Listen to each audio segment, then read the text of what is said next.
राधे गोपाला भज राधे कृष्ण गोपाला भजो राधे कृष्ण गोपाला भज राधे कृष्ण गोपाला।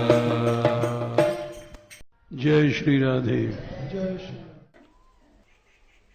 जब शरणागति होती है तब प्रेम की उत्पत्ति होती है। श्री राधिके तब कदा चरणारविंदम। कैसा चरणारविंद है राधा रानी का। आश्रितेषु स्रबद, जो आश्रित लोग हैं उनके ऊपर प्रेम की वर्षा जहां से होती रहती है। जो आश्रित है, हम लोग कह देते हैं मुंह से कि हम भगवान के आश्रय है, लेकिन ये आश्रय है नहीं।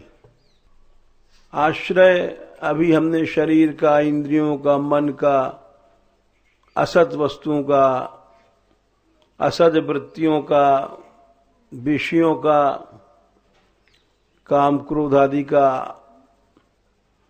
आश्रय ले रखा है। समझते हैं कि हम भगवान के आश्रित हैं, लेकिन है नहीं। वीतराग भय क्रोधा मनमया मामुपाश्रिता।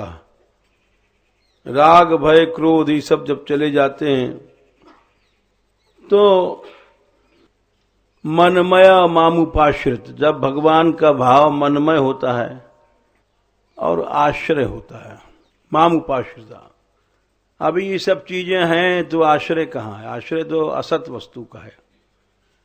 देखो, एक बड़ी विचित्र बात यह है कि हमारे भीतर ये काम क्रोध वगैरह क्यों नहीं जाते हैं? इसका एक ही कारण है।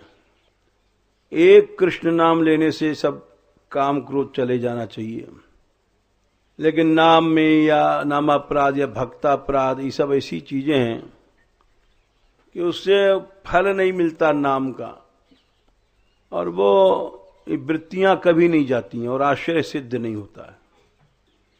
एक उदाहरण देखो, सनकादिक गए वहां बैकुंठ में, तो वहां उन्होंने उनको छड़ी लगा करके जय विजय ने रोक दिया डंडा लगाकर। डंडा तो नहीं लगाना चाहिए, महापुरुष हैं। ये भक्तापराध उनसे हुआ। तो भक्तापराध हुआ तो सनकादिक ने शाप गुस्से में नहीं दिया था, उनके कल्याण के लिए दिया। लोग समझते हैं गुस्से में दिया, नहीं, उनके शब्द समझते नहीं हैं।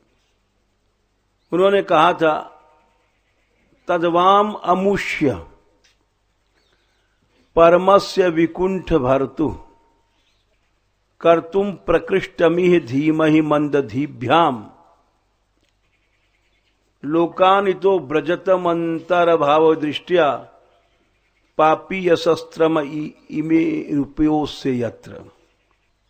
तुम लोग वाम मन दोनों, परमस्य विकुंठस्य भर्तु, वैकुंठनाथ भगवान के जो स्वामी हो, तुम्हारा भला करने के लिए, धीमहि मंदधीभ्याम, तुम्हारी बुद्धि मंद हो गई इसलिए हम तुम्हारा प्रकृष्ट माने क्या होता है, अच्छा सोचने के लिए हम यहां धीमहि मने ध्यान कर रहे हैं।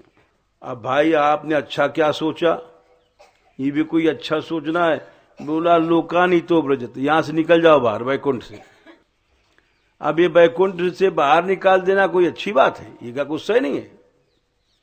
नहीं, ये बहुत अच्छा था, क्योंकि वो और महद अपराध करते। तो दंड क्या दिया? यहां से चले जाओ, लोकानितो व्रजतम, अंतर भाव दृष्टिया, तुम्हारे में अभाव आ गया, भक्तों में भाव नहीं रहा। अभाव माने भगवान में उनका ऐसा नहीं कि अभाव रहा हो, वैकुंठनाथ को गाली गलौज दिया हो। अभाव किया सनकादिक महापुरुषों में, यानी भक्तों में। तो दंड है, यहां से चले जाओ। वहां क्या मिलेगा? वहां तुमको काम क्रोध लोभ पैदा हो जाएंगे। पापी यशस्त्र इमे रिपुवोस्य यत्र, ये 3 शत्रु तुमको वहां नारकी बना देंगे। यानी हमारे भीतर ये सब जो कामादि विकार पैदा होते हैं, ये केवल अभाव हमारा है भगवान के भक्तों में, भगवान नाम में या लीला में, कहीं भी अभाव है। जब तक अभाव है तब तक ये तीनों नहीं जाएंगे। आप पढ़ लो, विद्वान बन जाओ, जप तप कर लो, विरक्त बन जाओ, कुछ भी बन जाओ, वैकुंठ पहुंच जाओ।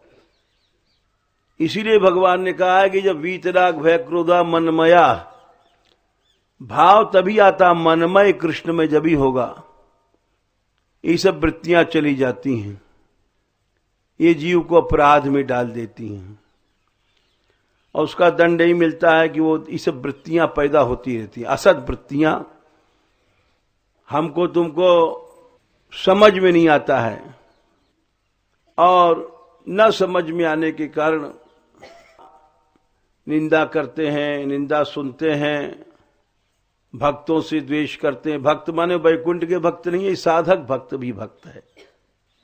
आपस में ये सब चीजें नुकसान करती हैं। नुकसान यही करती हैं कि पापी यशस्त्र इमे रिपवो, ये 3 शत्रु पैदा होते रहते हैं भीतर हमारे, और वो आश्रय सिद्ध नहीं होता है। आश्रय सिद्ध नहीं होने से वो प्रेम की वर्षा जो हो रही है वो नहीं पहुंच पाती है। श्रवद आश्रितेषु, बराबर बह रहा है। कोई कहे तो श्री जी नहीं है, नहीं तो नित्य सत्ता है। वर्तमान काल का प्रयोग कंटिन्यूअस टेंस है कि बराबर प्रेम बह रहा है, लेकिन हमारा आश्रय सही नहीं है। इसलिए श्रवद आश्रितेषु, उसकी उत्पत्ति नहीं हो रही है प्रेम की। जब आश्रय सिद्ध हो जाएगा, आश्रय समझना चाहिए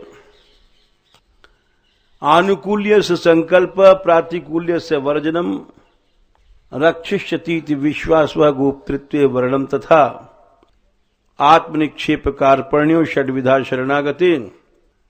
सदा भगवान के अनुकूल सोचो। कृपा करो